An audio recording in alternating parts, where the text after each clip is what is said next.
కోటంరెడ్డి శ్రీధర్ రెడ్డి అనే నేను శాసనసభ సభ్యునిగా ఎన్నికైనందున శాసనం ద్వారా నిర్మితమైన భారత రాజ్యాంగం పట్ల నిజమైన విశ్వాసం విధేయత చూపుతానని, భారతదేశ సార్వభౌమాధికారాన్ని సమగ్రతను కాపాడుతానని, నేను స్వీకరించబోయే కర్తవ్యాన్ని శ్రద్ధాశక్తులతో నిర్వహిస్తానని దైవ సాక్షిగా ప్రమాణం చేస్తున్నాను.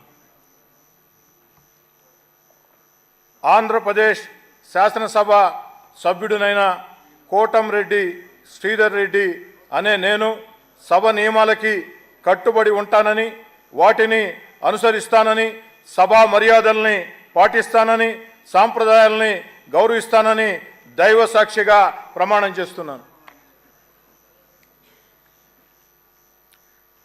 శ్రీ శ్రీనివాస్ ఆదిరెడ్డి.